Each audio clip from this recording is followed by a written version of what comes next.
Good afternoon, ladies and gentlemen, and thank you for standing by. My name is Kelvin, and I will be your conference operator today. At this time, I would like to welcome everyone to the Allegiant Travel Company's third quarter 2025 earnings call. All lines have been placed on mute to prevent any background noise. After the speaker's remarks, there will be a question-and-answer session.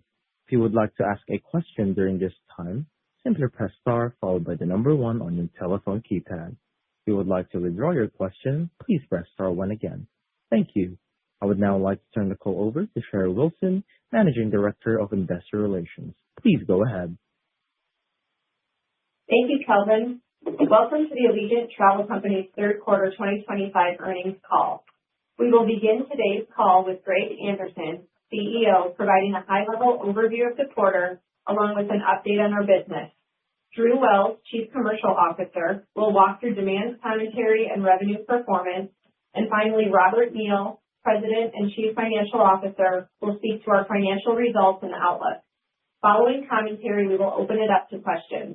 We ask that you please limit yourself to one question and one follow-up.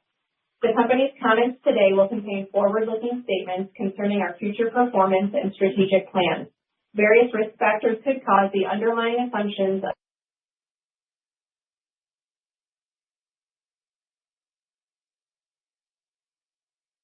of these statements and our actual results to differ materially from those expressed or implied by our forward-looking statements. These risk factors and others are more fully disclosed in our filings with the SEC. Any forward-looking statements are based on information available to us today. We undertake no obligation to update publicly any forward-looking statements, whether as a result of future events, new information, or otherwise.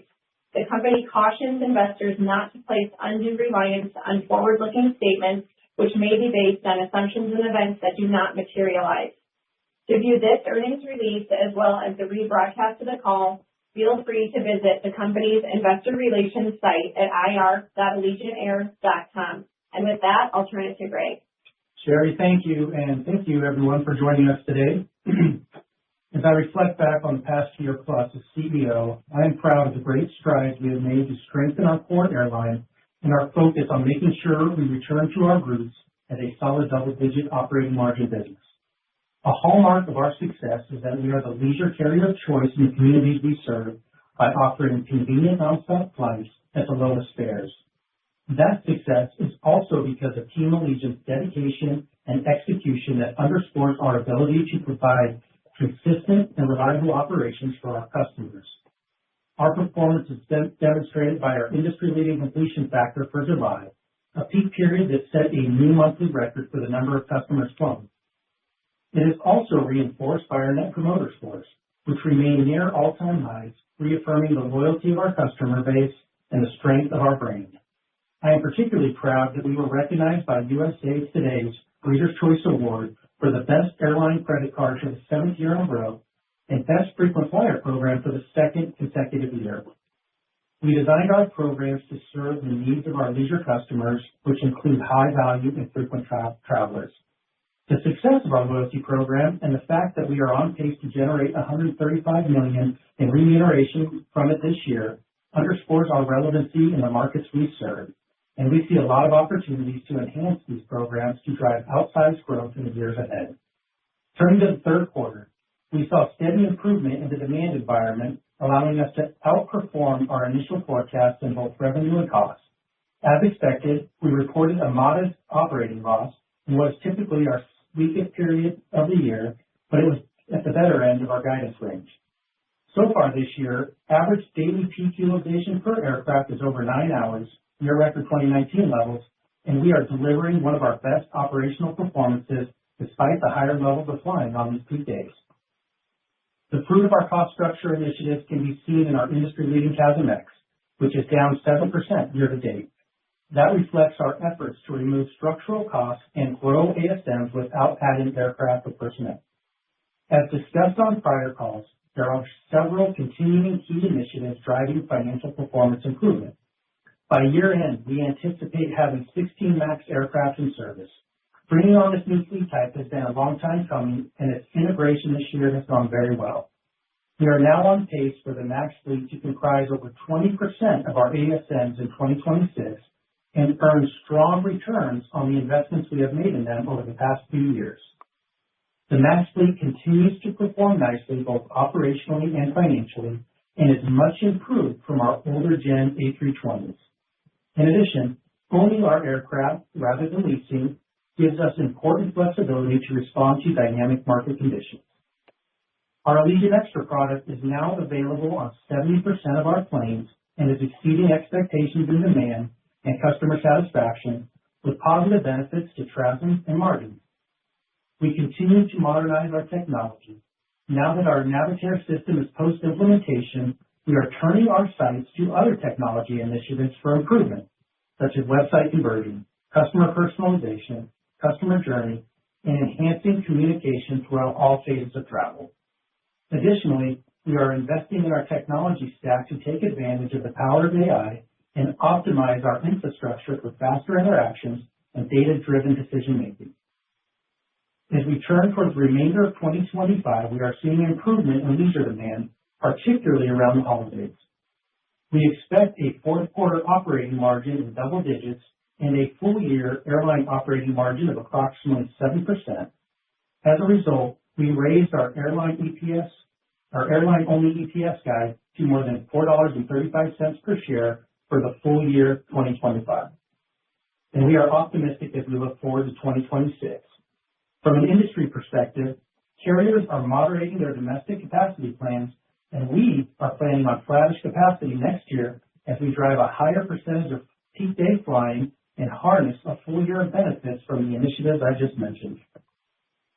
When you put it all together, we are poised to deliver margin expansion that continues to set us apart from our peers, further highlighting our low utilization, flexible capacity model is truly differentiated. Our capital allocation priorities remain the same. Our top priority is reinvesting in our business. We will remain disciplined in our goal to balance growth with margins and maintain flexibility, which has served us well throughout our history. And before I conclude, I'd like to congratulate BJ on his promotion to president. He will also continue to serve in the Chief Financial Officer role. BJ has been an exceptional partner and leader, instrumental in driving both Allegiant's financial and operational strengths alongside our strategic execution. He knows our business and this industry well, and I look forward to continuing to work closely with him and the rest of our excellent management team in shaping Allegiant's bright future. I also want to extend my sincere gratitude to the entire team of Allegiant. Your hard work and discipline have meaningfully strengthened our foundation and positions us well for 2026 and beyond. Lastly, I also want to thank the aviation professionals across the system, both within Allegiant and throughout the industry, who have continued to work tirelessly throughout the government shutdown and ongoing ATC constraints. Thanks to their dedication, we have successfully minimized disruption and protected the journeys of our customers. And with that, let me turn it over to Drew to provide details on our commercial performance. Thank you, Greg, and thanks to everyone for joining us this afternoon. We finished the third quarter with $553 million in airline revenue, approximately 0.5% above the prior year, producing a third quarter TRASM of 11.19 cents. This is down 8.4% year over year, in line with our internal expectations from our mid-quarter update, and consistent with the original expectation of sequential year-over-year improvement. Allegiant grew total ASM 9.7% for 3Q24, with overall utilization of 10%. Also consistent with our August call was the expected unit revenue improvement in same capacity markets versus the second quarter, which recovered approximately 1 point to down about 5% year over year. Again, perhaps oversimplified, with a growth expected TRASM headwind of approximately 4 points, we slightly outperformed the combination of core flat capacity performance and the expectation from our elevated growth rate. Further, within the quarter, we saw all 3 months produce better year-over-year unit revenue figures than any month in the second quarter, and the best load factor results versus prior year of any month year to date. Meanwhile, the profile of new market ASMs as a percent of the total simply ticked higher. The third quarter ended around 5%, while the fourth quarter will ramp up to over 5.5% of scheduled service ASMs and is expected to rise again in the first quarter. 51 routes operated in the summer of 2025 that did not operate in the previous summer. Of those, approximately 85% of them contributed positively to earnings in their first summer of operation. The results from these markets rolled into announcing more new and exciting route opportunities through the third quarter. 19 new routes are set to begin Thanksgiving to early spring, including 4 new cities: Fort Myers, Florida, Huntsville, Alabama, Atlantic City, New Jersey, and Burbank, California. We're encouraged by the early performance of our new cities and markets and continue to see customers embrace our reliable and convenient travel at unbeatable value. The third quarter of 2025 marked 3 consecutive years of industry commentary around abnormal peak to off-peak relationships in the quarter, be it the tail end of the post-pandemic demand surge into a more typical fall in 2023, or the relatively sluggish July marked by late summer demand uptick into the fall over the last 2 years. All 3 of those quarters saw sequential travel declines from the second quarter below pre-pandemic median levels. Meanwhile, the fourth quarter has remained more resilient, with each of the last 3 years hitting a TRASM above 13 cents, a feat we'd accomplished in just 1 quarter pre-pandemic. As a result of the diverging quarterly trends, our 4Q performance has looked relatively better each year, and that pattern is expected to continue in 2025. As mentioned on the last call, we expect sequential improvement in the year-over-year travel results for the fourth quarter, and that should hold into the first quarter of 2026 as well. The conversion benefits from Navitaire development we discussed in the last call yield a load factor benefit in the third quarter, as I described earlier, and should persist into the fourth quarter.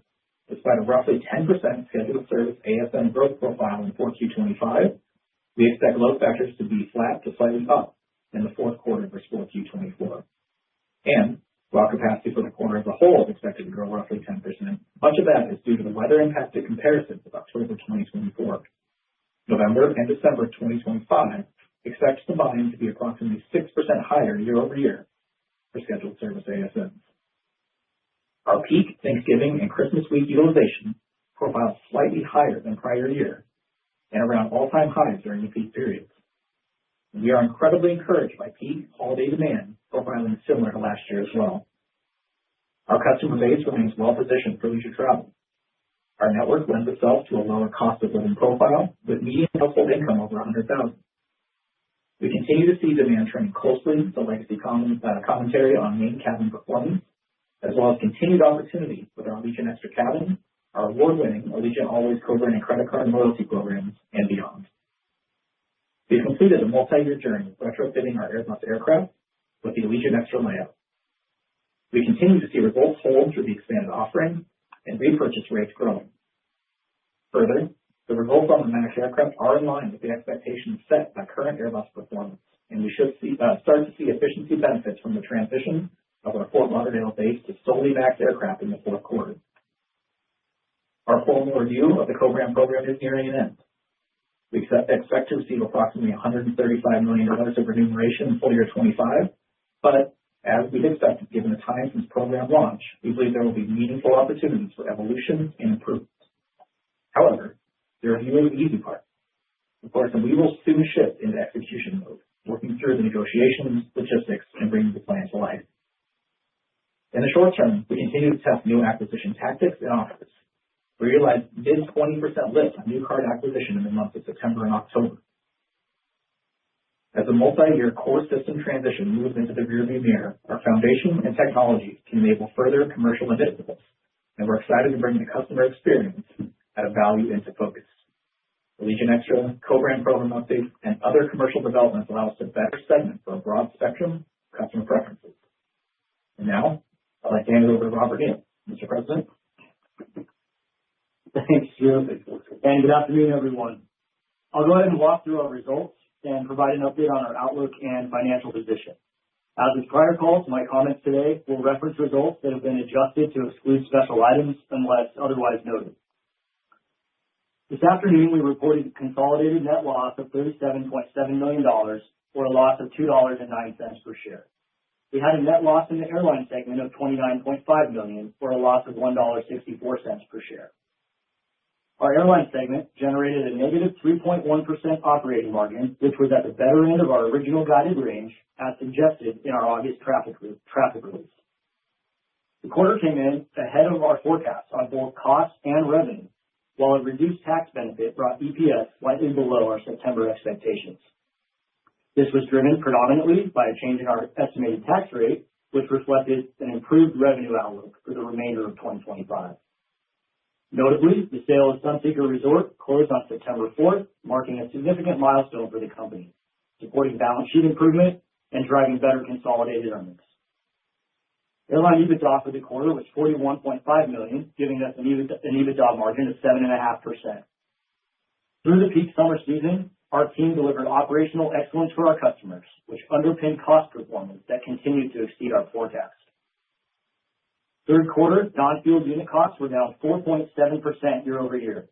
Our ability to leverage existing infrastructure, grow into our workforce, and execute on the cost initiatives outlined on prior calls has resulted in industry-leading cost performance year to date with a nearly 7% reduction in CASM-ex fuel through the first 9 months of the year. Our unit cost performance kept the shape we expected at the start of the year despite removal of 4.5 points of capacity growth during the year, primarily coming from the third quarter. With full-year capacity growth of 12.5% on flat aircraft and reduced headcount, we are on track to see full-year CASM-ex down mid-single digits, and I want to thank the entire Allegiant team for their remarkable execution. Our cost structure remains a top priority as we look ahead to 2026. We are realizing the full benefit of approximately $20 million in run rate savings initiatives implemented this year, which delivered ahead of schedule and will carry over into next year. I'm very pleased with the continued focus and discipline the team has demonstrated on this front. Before I move on from costs, I will mention the increase in the maintenance line this quarter. A portion of this was timing related and a shift from the second quarter, largely related to an elevated number of rotable repairs.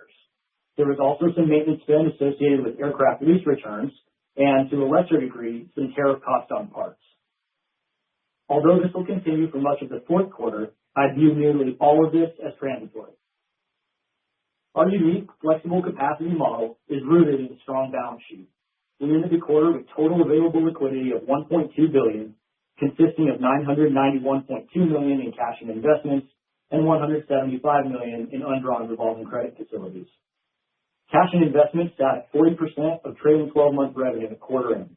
With this robust liquidity position, we continue to make meaningful progress on debt reduction, including more than $180 million in voluntary prepayments during the quarter. Additionally, in October, we repaid $120 million of 2027 bonds under a call notice issued on September 15th.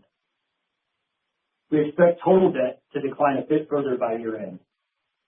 Net leverage remained unchanged from the end of the second quarter, and we anticipate ending the year at a similar level. We're continuing to make long-term, lasting investments in the business. Capital spending was approximately $140 million for the quarter, including $107 million for aircraft-related CapEx and $22 million in other airline spend, while deferred heavy maintenance CapEx was $11 million. We ended the quarter with 121 aircraft in our operating fleet, down from 126 at the end of the second quarter. During the quarter, we took delivery of 3 aircraft, one of which entered revenue service, while 4 leased aircraft exited service and 2 airframes were sold to a third party. Looking ahead, we expect to induct 6 737 aircraft into revenue service and retire 4 leased A320 series aircraft during the fourth quarter, bringing our year-end fleet count to 123. Boeing have produced ahead of plan, with all of our 2025 aircraft having been received by the end of the third quarter, and we continue to expect full-year CapEx of approximately $435 million. Now, onto our fourth quarter operating outlook. The improvement in bookings observed in late July has continued. At the midpoint of our guidance, we expect to produce an 11% operating margin and deliver consolidated earnings of approximately $2 per share, which, following the Sunseeker sale, reflects solely the airline segment. The fourth quarter performance should result in full-year airline-only earnings of more than $4.35 per share. Although we're not going to provide guidance on 2026, I will share some high-level commentary. We expect to take delivery of 11 737 MAX aircraft next year, all of which will replace A319s or A320s, resulting in flat year-over-year fleet count. With respect to CapEx, we're working with Boeing to update 2027 and 2028 delivery schedules following their recent approval for increased production rate, which will inform the requirement of pre-delivery deposits and overall CapEx profile for 2026. We expect CapEx to be above 2025 levels, though we do not expect this to place meaningful pressure on net leverage. We're not anticipating notable capacity growth in 2026. While not guidance, we expect the year-over-year increase in traffic driven by limited growth, industry supply moderation, and revenue initiatives Drew has mentioned to exceed any increase in CASM-ex. Non-fuel unit costs will experience some pressure given limited growth, but the team has done an excellent job driving structural costs out of the business. Additionally, with approximately 20% of our ASMs flown on fuel-efficient MAX aircraft, we expect the differential between TRASM and CASM to result in margin expansion next year. In closing, I'm very pleased with the team's operational execution and financial discipline throughout this year. Throughout 2025, Team Allegiant's ability to manage through what has been an earnings setback for the industry has been impressive. It's an exciting time at Allegiant as we turn the corner to 2026. With the sale of Sunseeker completed, a strong balance sheet, and continued progress on cost and fleet initiatives, we're structurally well positioned to deliver higher and more consistent earnings in 26 and beyond. And now, Calvin, we can go to analyst questions.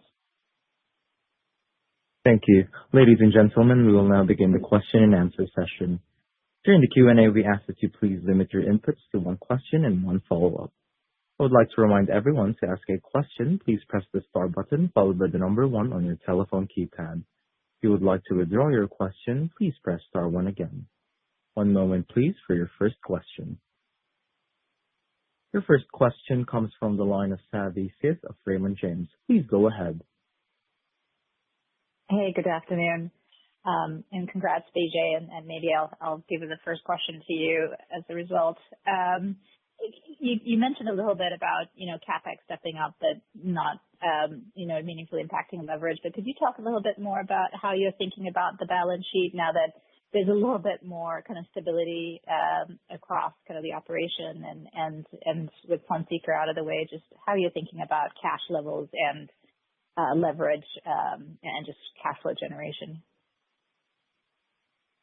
Thanks, Savi. I appreciate the comments. Yeah, so when we think about next year, I guess I would remind you we had a limited amount of PDP CapEx in 2025 because we were catching up from pre-delivery deposits that had been made in prior years in the face of some of the aircraft delays. So I expect those to come back into the CapEx profile next year. As I think you're getting at, we were carrying quite a bit of cash at the end of the quarter. That was partially a result of the Sunseeker sale. And then also, and I think maybe I mentioned on a previous call, we kind of overfinanced our MAX deliveries at the beginning of the year, and that was just out of caution with what we were seeing in some of the economic headlines back around the April timeframe. So I do think we can get to a point where we're carrying a little bit less liquidity on the balance sheet. We've historically talked about 2 times air traffic liability. And as things have started to stabilize and Sunseeker is behind us, and especially as we have aircraft finance further out, we can bring those cash levels down a little bit. And we'll continue to use cash to invest in the business, though, for the rest of 25 and, of course, 26. That's helpful. And if I might, just on I'm not sure if this is Drew or Greg, on the kind of AI and data infrastructure side, investments that you're talking about, generally, you think of kind of large organizations as having an advantage there. Could you talk about just maybe how it's being implemented at Allegiant and maybe what advantages, disadvantages you have versus some of your bigger peers?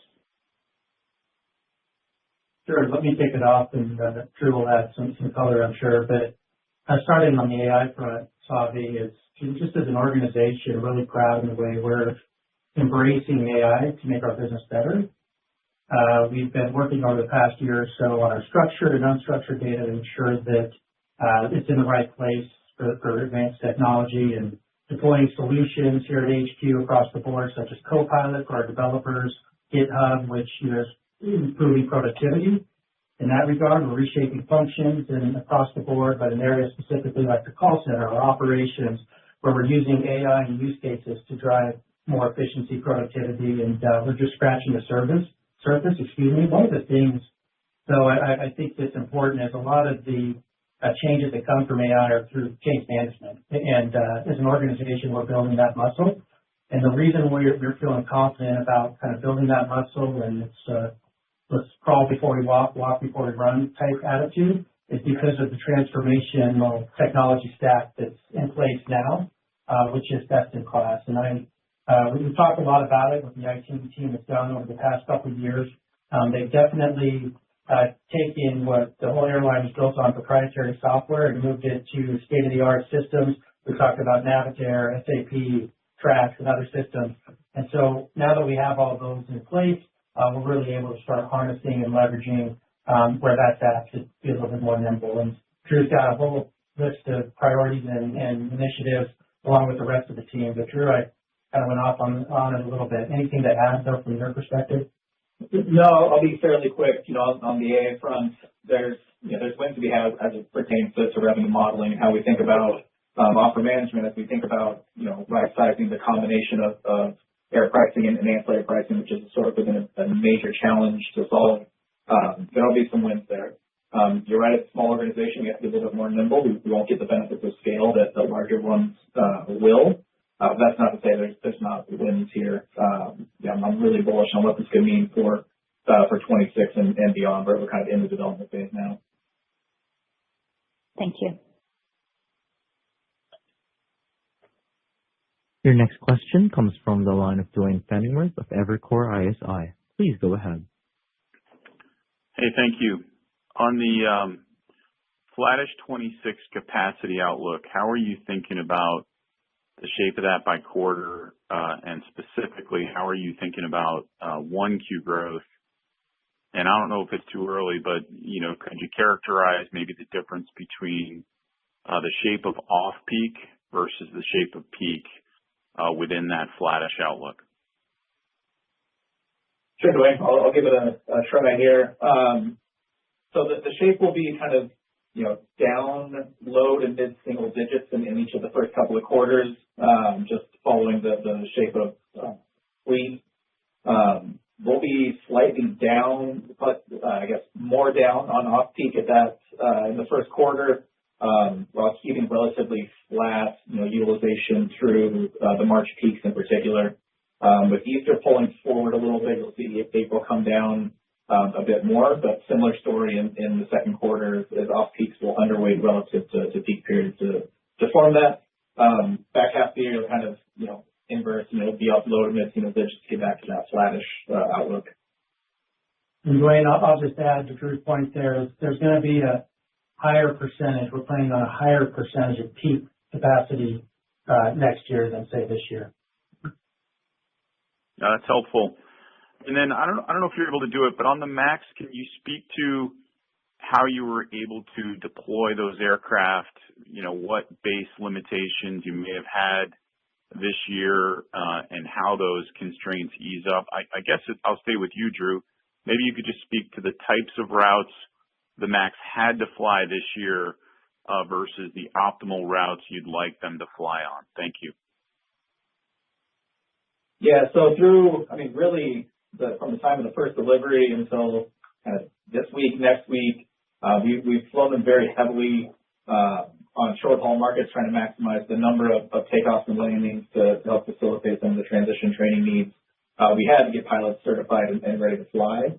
As we beefed up that number of pilots sufficiently, we'll see that shift more towards longer hauls, taking a little more advantage of the stage length and fuel burn benefits there. As we flip the Fort Lauderdale base to solely MAX, we'll get stage length benefit there as well. It's a little bit longer haul than Orlando and St. Pete. We didn't necessarily have base constraints. We opted to split Sanford and St. Pete to start, just help provide a little bit of resiliency in the event of changes to the delivery schedule from Boeing. Have a little bit of a shock absorber there where Airbus could replace that, and we could do more Boeing flying as the deliveries shaped up. And then with Fort Lauderdale, we're keeping things fairly geographically centralized to ease just some of the logistics that may come about. As we get to the back half of next year, we'll kind of hit our next wave of base considerations as more deliveries come in, and stay tuned. But as of this point, there's no real constraints, at least that I'm aware of. I don't think the rest of the team have any, but this has all been kind of our choice on trying to maximize both the efficiencies of the introduction of the fleet, but as well as just the continued operation. Thank you. Your next question comes from the line of Scott Group of Wolfe Research. Please go ahead. Hey, thanks. Afternoon, guys. Can you maybe just talk a little about some of the underlying RASM, CASM assumptions for Q4, and then, I don't know, any color on what you're seeing with the government shutdown? Do you think are your smaller airports being less impacted? Does it starting to have any impact on demand? Just any thoughts there? Thank you. Hey, Scott. It's BJ here. I'll start on the CASM side. It's probably a bit easier. I talked about the shape of our CASM performance this year, generally holding with comments that we made at the beginning of the year, which should get us to mid-single digits by the end of the year. And I guess you can back into what that does for the fourth quarter. But I would tell you that, we expect continued goodness year over year in the salaries and benefits and D&A line that you've seen in the prior quarters, and then continued pressure in the fourth quarter in the maintenance line and the rent line, both of which I think are transitory. Yeah, on RASM, all we've really said publicly is that we expect to see continued sequential improvement on a year-over-year basis.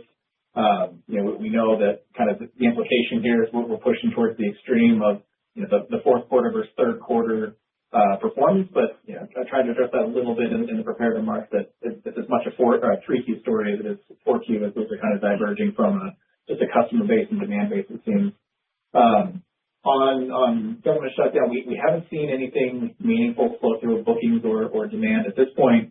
I do feel pretty confident that the longer this drags on, the more likely we are to see impact, and certainly if it does stretch all the way to Thanksgiving, that would be a huge problem for the industry as a whole. I have some confidence that we will get through this as a country and a government ahead of that, and strongly urge Congress to unlock this.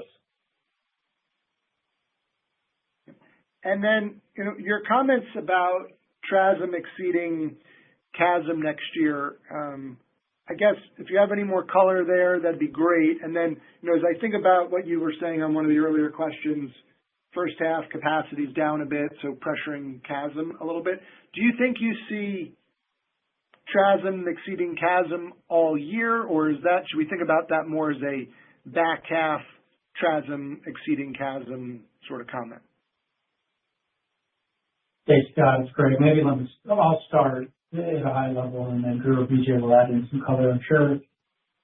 Just kind of taking a step back, we've accomplished quite a bit here in 2025. Strengthen the airline. We're going to build on those accomplishments in 2026. So as I think about the margin improvement for 2026, and if you break it into 3 or 4 areas, one, the TRASM tailwinds, which at a high level, with flattish capacity, that should also obviously help on the unit rev side, but also flying a higher percentage of peak days, right, versus off-peak, helpful. The commercial initiatives that we've been talking about all year, Allegiant Extra, Navitaire, are larger contributions next year than in 26. And this year, loyalty contributions are exceeding revenue growth. Drew may want to hit some more on the TRASM front there, but on the cost side, it's BJ and team, they've gone through a couple passes of the budget. So while we're not final, we're in the, mid-innings of it.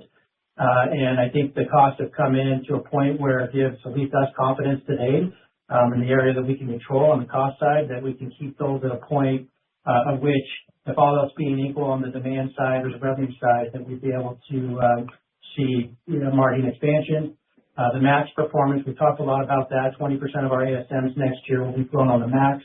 To kind of frame that and the benefits we get from a fuel perspective, I think the ASMs per gallon on a MAX are just over 100. It's like 105, I want to say, versus the A320 series is closer to 80. So call about a 30% benefit in that regard at the same ownership costs. So that, and then coupled with all the technology initiatives and just continuing to get better, drive more productivity and efficiency, our plan now has for margin expansion next year. And we think we can build off of that. Drew, BJ? Yeah, I'll just add a couple things here. So, Scott, we're in kind of the second phase of our budget planning for next year, so it's not final. I don't want to go so far as to give guidance, but you can kind of read into what Drew talked about in terms of the shape of capacity next year relative to fleet counts, with being down a little bit in the first 2 quarters. That's going to put the most pressure on CASM-ex in the first 2 quarters. of next year. And then, like Greg said, I'm relatively optimistic that even given limited growth, that we can hold the line on cost next year, just given some of the structural cost improvements that we've made this year.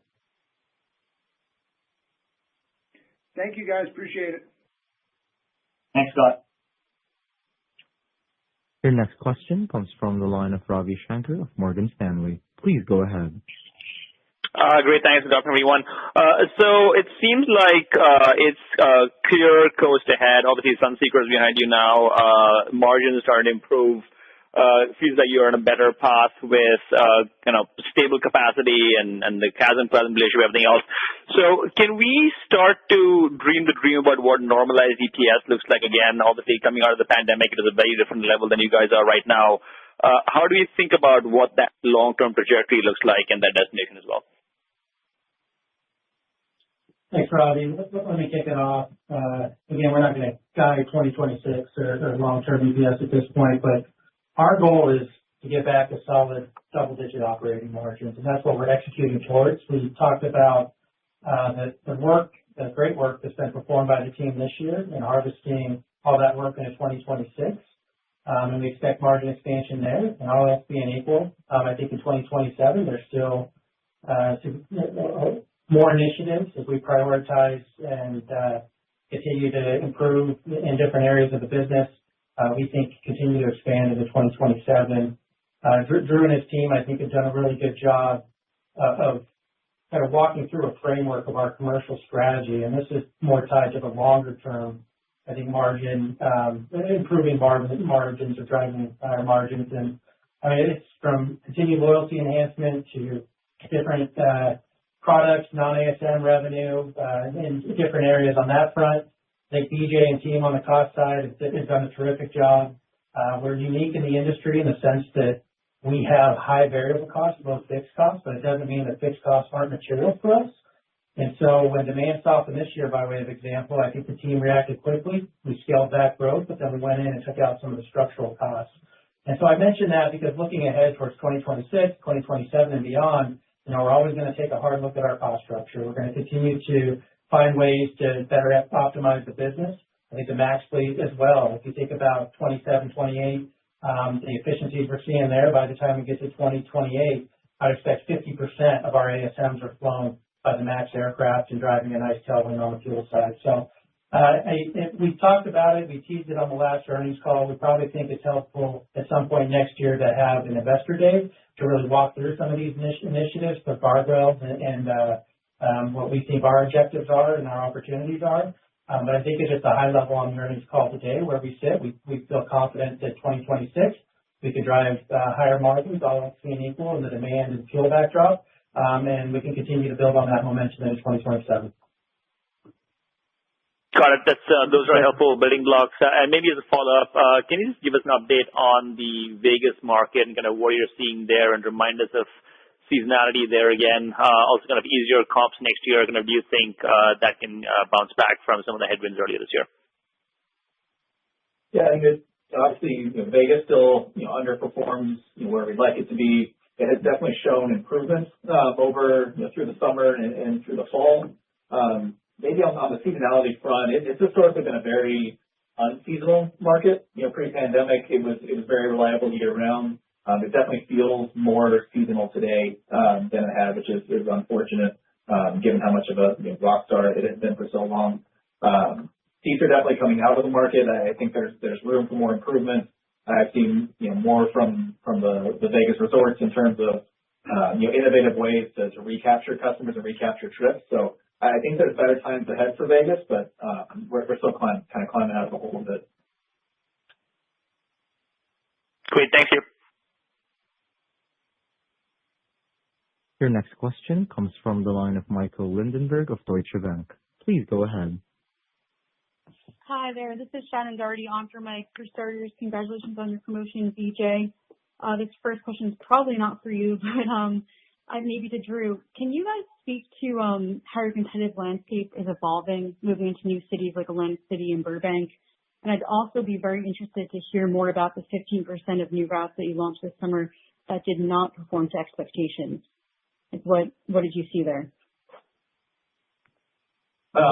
Yeah, so maybe first on what I think was about kind of the new city selection. It continues to be the same pillars that guide all of our network selection. Looking for unserved and underserved markets that fit our customer profile well. Atlantic City, we've seen some reduction in seats.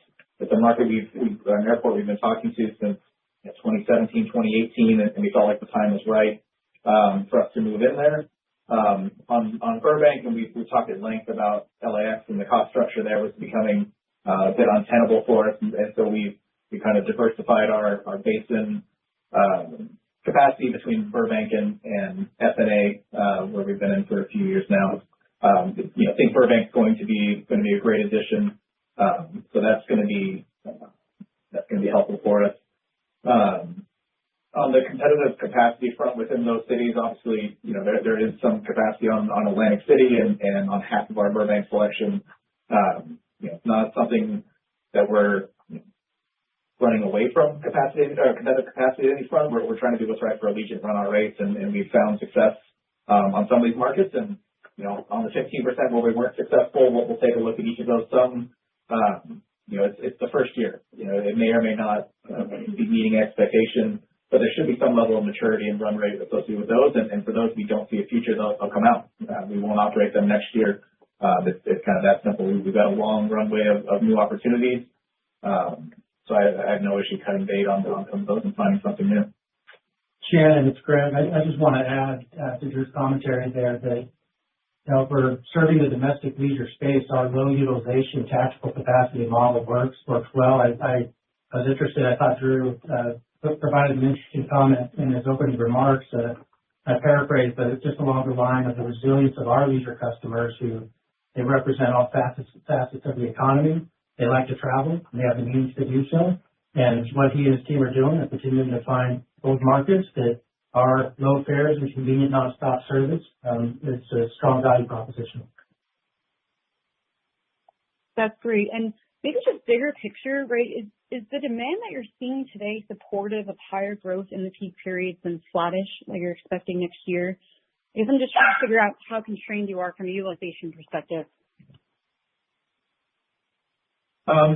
For the most peak periods, and really that's the holidays and spring break sprint.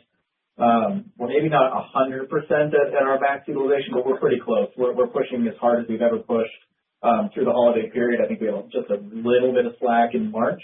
Kind of more growth would come in the off-peak such that the environment called for it. Demand were to peak up or fuel were to meaningfully come down.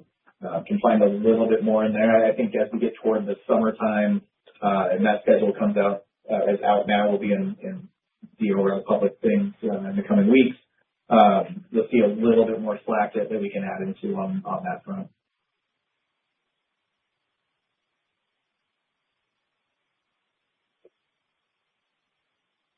Your next question comes from the line of Connor Cunningham of Melius Research. Please go ahead. Hi, everybody. Thank you. Congratulations, BJ, on the promotion. I was hoping we could talk. So, yeah, the MAX situation, you're obviously talking that up a fair bit with, I think, Greg, you mentioned that it's going to be 50% of your capacity in 2027, 2028 or something in that time frame. Can you just talk about, in the past, you've talked about like a rule of thumb around EBITDA per aircraft.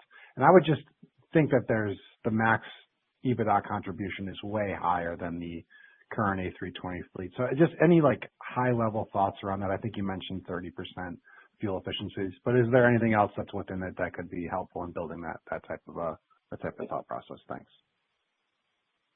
Yeah, maybe let me kick that one off. And we talked in the past, Connor, quite a bit pre-pandemic. I think the $6 million of EBITDA per aircraft was our true north. I want to say right now, what are we, roughly $3.5 million of EBITDA per aircraft thereabouts. I won't go into all the detail on the initiative that we've either completed, are completing, or plan to complete that I'm talking about around margin expansion, but then if you want to zoom a little bit more in on the MAX aircraft. A couple comments that I think are interesting. One, that the earnings on it today, now it's still early, are 20-30% higher than the A320 series fleet. And I want to dig in on that a little bit here. But the other thing is the operational reliability. It is outstanding. It's not quite a point, but nearly a point higher than the 320 series fleet. But some of the questions as you think about the way we deploy capacity, Drew and his team, and you think about utilization, I think about it in thirds. So in terms of lines of flying, so yeah, the first third, Drew, utilization roughly 8 to 10 hours per aircraft per day. In the middle third, the middle tranche, roughly 6 hours, and then you go from 3 to 4 hours on the lower tranche. But so obviously with these aircraft, we're going to put them in on our highest lines of flying just because of their performance and their reliability. But Drew did an interesting study where, because of our base structure, was comparing the highest lines of flying in base A versus a max performance in respective bases. And it's still like for like significantly outperforming the 320, just given just given the economics that we've talked about in the past. But Drew, I'm excited about the MAX and what we're seeing, continuing to take more deliveries of those aircraft. We have the same ownership costs in general as the 320, so it's commercially a good deal for us. And Drew, BJ, anything else you want to add? I'll take one step. That was comparing the highest lines of flying, regardless of base on the Airbus, to the MAX performance, and outperforming it at 20 to 30%. Putting it on a highly utilized base like Fort Lauderdale is going to have immense benefits, and we'll continue to be selective on where those aircraft go to make sure that we're getting the most value for those going forward. It's incredible. Yeah, and I'll just add one thing. Thanks, Connor. We talked about the overall earnings of the MAX at this point being, about 30% better than the system average. As you would expect, most of that comes from fuel efficiency. But there's still a bit of improvement in other OpEx as well, primarily coming in on the maintenance line. Just don't want to underappreciate the value of the maintenance honeymoon. We had gone a few years where we weren't adding any new airplanes, and that meant two things. One, we weren't getting any relief on maintenance costs of aging aircraft, but two, we had a larger percentage of our overall fleet unavailable during peak periods for revenue service. And so by introducing some component of new aircraft again, we've got more of the fleet available for service. Okay, that's super helpful and detailed. Just around the co-branded credit card program review and nearing a completion, I was hoping you could drill down on that a little bit more. Just talk about what you've learned, what needs to be tweaked. Just if there's anything else there behind it. I know that you've talked about it for a couple of quarters. We just need, as we're closing on the end, just any thoughts in general. Thank you. Yeah, and probably it's still a bit early for me to get too detailed. But there's obviously a lot of work left to go. What we've learned, I think, some was in my remarks. We do have a fairly affluent and well-off customer as a subset of our overall base, and we haven't been providing, I think, probably the best value proposition to all of the subsets of customers that we can. So I think something that's a bit more segmented, something that provides a better value proposition than what we were offering 10 years ago is going to be really helpful. You've watched most other carriers go through a few evolutions of their program since, whereas our annual fee is still the same today that it was at launch. So there's a lot of opportunity there just in terms of how the overall market has evolved, as well as leaning a little bit more into what we know with our customers specifically.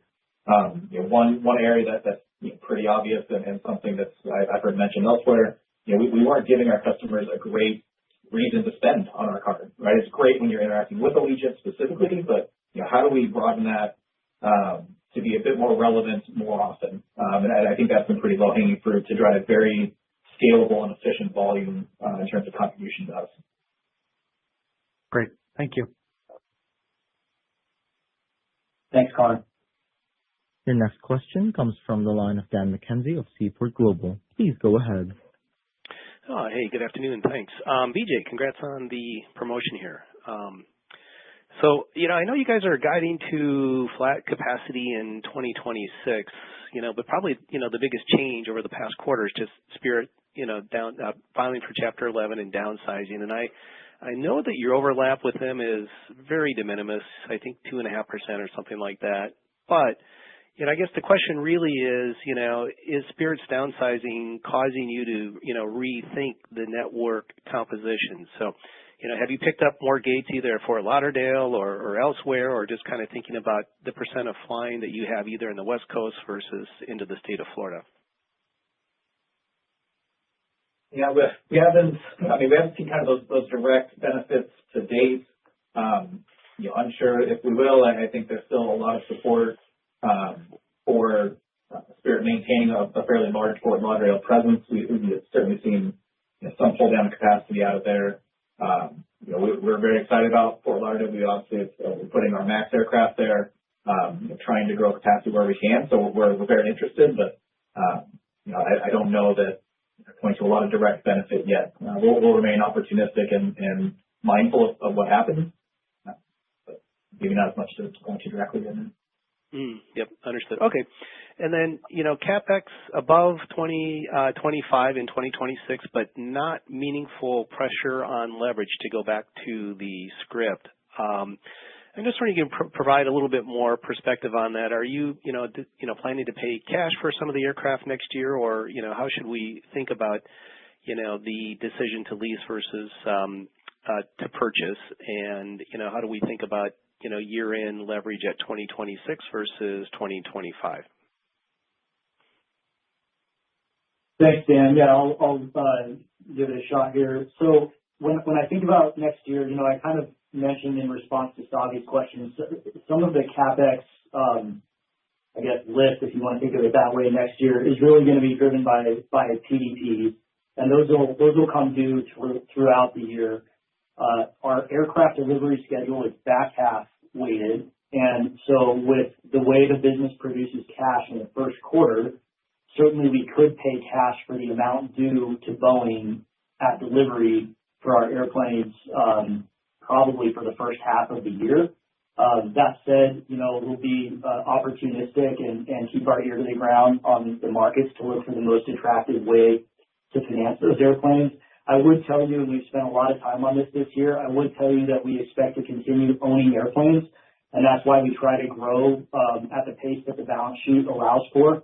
Owning airplanes, in our mind, is half the cost of leasing airplanes over the life of the asset, and we think that that's one of the key ingredients that supports our low utilization model. So I would suspect that we'll continue to be focused there. We'll always keep an open mind and look at offers that come in, but that's my expectation. Very good. Thanks for the time, you guys. Yeah. Your next question comes from the line of Brandon Oglenski of Barclays. Please go ahead. Hey, good afternoon, everyone, and thanks for taking the question, and congrats as well, Robert. Greg, I guess I've heard a lot of questions tonight around growth, and now that the hotel's behind you, I think, what's the next phase for Allegiant here as you focus on the core of the business? Historically, we've always heard, there's 500 or 600 markets out there that could be Allegiant-esque. Is that still the case? And especially, in lines with Dan's question just previously, airlines are still losing money even as some of the low-cost capacity comes out. So do you just need to see the industry still right-size itself in the next year before you can start thinking again about, future network expansion? Thanks, Brandon. I'll kick it off and ask Drew to come in on his views around the growth and a little bit more detail. But the good thing about us is we have optionality. As BJ just mentioned at the end, we own our aircraft. We plan to own the new aircraft that are coming to us, and we own our used 320 fleet. In prior calls, I think we've talked at least at a high level about the importance of earning the right to grow. And so that fleet flexibility advantage, I think that's something we have that gives us the ability to determine what that growth rate looks like. And that's just to drive better discipline to ensure that we grow profitably, and that we run a really good airline. I think what we've seen from Tyler Hollingsworth and the operational teams over the past couple of years, our ops game has really stepped up, and we're pleased with what we're seeing, but we're not going to push it to a point to where it's going to, do more harm than good. In terms of our model and what we do, we think it's unique. We think there's a lot of opportunities for us to continue to grow. And if the industry, as you kind of mentioned there, Brandon, I think as the industry, particularly our sector or segment of the industry, I guess, for lack of a better term, finds its equilibrium or kind of works its way through. We think for well-run carriers like Allegiant, there's going to be opportunities for a flexible capacity model like ours. But Drew, I mean, you feel like there's a lot of network and runway ahead. So you want to talk about how you view the opportunities? Yeah, I'll kind of take it in two pillars here maybe. Number one, right, we talked in the remarks about over 50 new routes that operated this last summer that weren't operating the summer before. I believe there's an immense amount of opportunity that remains. We've talked about 1,400 plus, well beyond the 500-600 that I think will work well for us. Certainly not all of them will, but I think the vast majority are perfect for what we do. So I think there's no shortage there. Second, and Greg mentioned kind of this post-Navitaire implementation time frame. It's not a big secret that we didn't have the cleanest of implementations with our Navitaire system, and it's taken us a little over 2 years to start to turn toward, okay, what's the next thing that we can start to build on our new foundation to help further develop the commercial stack and how we're interacting with customers, that providing the right experience throughout the journey. And that's where that next phase goes. It's kind of a little bit of catch up candidly to where others have seen success, which tells me there's a lot of low hanging fruit for us to go get. So it's not just on the network front, it's about the entire commercial strategy to make sure that the current network and future network work as well as they possibly can. Appreciate that response. And I guess, Greg, as you think about potential industry M&A, if that does play out, I don't know, where does Allegiant fall within that context? Thanks, Brandon. Just some high-level thoughts, right? 80% of the domestic market is controlled by the big four carriers, and what the industry is showing is that size, scale, and relevancy, I think, have their advantages in our industry. But and we believe that it's in everybody's best interest, well, certainly consumers' best interest, maybe I should keep it at that, having stronger airlines competing against the big four. I'll tell you, for us, we like our model. We like our ability to outperform, especially given everything we're doing and that we've been talking to the street about for some time now. So I don't think consolidation is needed for us to get back to our historic earnings profile. But at the end of the day, what we're focused on is driving shareholder value. Thank you. Your next question comes from the line of Catherine O'Brien of Goldman Sachs. Please go ahead. Hey, good afternoon, everyone. Thanks for the time and congrats, BJ. Maybe a follow-up to Shannon's question earlier. Is the flat capacity outlook next year a function of the fleet being maxed out, or if demand got significantly better, could you and would you delay retirements or push utilization higher in the off-peaks? And I guess, if the answer is yes to that, how much better would demand have to be for you to consider doing that? And what are the guardrails you assess in making those kinds of decisions? Yeah, so we're, I think like I mentioned, we're operating probably about as heavily as we're able to in the peak weeks through Thanksgiving, through Christmas, and into spring break. There's absolutely room for us to grow in the off-peak periods, or even some off-peak days within those peak weeks, such that we have a booking curve. If the demand environment were to improve or fuel environment were to get meaningfully cheaper. I don't know that I have a specific value would be looking for, say, demand needs to get 5% better to add 1% capacity. I'm not sure that I have that for you today. But it's something we'll continue to monitor. We certainly have the bandwidth for anything in the spring, and then summer is so far away that lots of time to react, regardless of what may happen. Katie, I'll just take the fleet side of that. Just keep in mind the aircraft reduction that we see in the first part of 26 is a result of 8 leased airplanes returning, really exiting service from late third quarter through late fourth quarter. These were transactions that originated back in the pandemic, and those airplanes need to go back because they're much, much more expensive if we had chosen to keep them. And then as we move through the year, there's probably some more flexibility with a few shells to extend retirements, but just don't underestimate how expensive that gets when you start talking about 24-year-old A320 family aircraft, the return is just much better when we invest that capital into our MAX order. And we start to see the MAX deliveries pick up in the back half of the year anyway. Sounds like a prudent plan. I guess, for my second question, as you've increased the proportion of the fleet with Allegiant Extra over the course of this year, any updates on the impact of the financial impact of that configuration versus your aircraft without it? And then, just annualizing the higher proportion of Allegiant Extra in 26 that you put in place over 25 on flat capacity, roughly speaking, any sense of how much of a RASM tailwind that could be into next year? Thanks so much for the time. Yeah, so the contribution has remained pretty flat around that $500 per departure. Obviously, as we put more and more onto that layout, it gets a little bit harder because our counterfactual or our control gets a little bit smaller.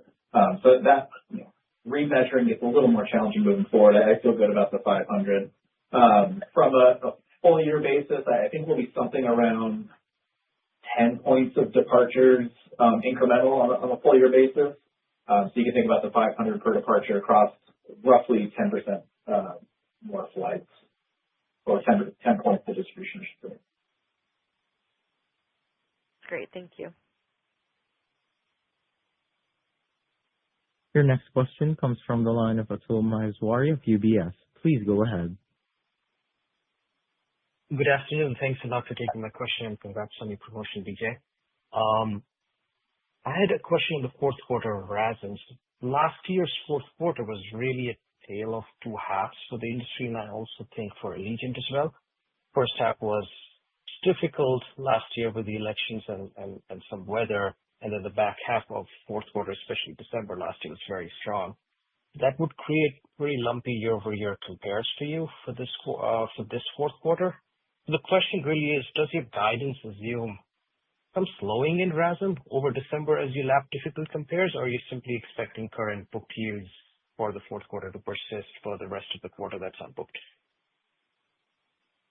Yeah, I mean, the lumpiness is nothing new for Allegiant, right? As being leisure carrier, we're going to ride the highs and lows of leisure demand, which means, in just about every year, Thanksgiving and Christmas are good, and the shoulder and off peaks are a little bit weaker. We'll certainly get the benefit of having the weather in our comparison through October. I would expect more of that flat capacity weakness to persist in the off-peak period, call it early November, early December, while the holiday periods, I think, will be much closer to on par with last year. Probably not flat, but much closer to on par. So very, very resilient holiday periods with kind of typical fluctuation within the quarter between the peak and the off-peak. Got it. That's helpful. And then just quickly, are you able to share what portion of the fourth quarter is booked by month, if you can?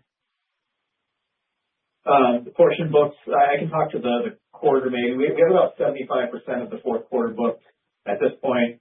We do have about 100% of October booked. So we have some pretty good line of sight. The fourth quarter, and in particular the holidays, tend to be the longest booking curve of the year. So we do get a little bit of forward insight there. Looking forward to the first quarter, it's obviously much lower. We'll probably something closer to 15% booked is also. We won't get a lot of insight to first quarter until the calendar starts, really. Understood. Thanks for that, and good luck with the fourth quarter. Thank you. There are no further questions at this time, and with that, I will turn the call back to Cheryl Wilson for closing remarks. Please go ahead.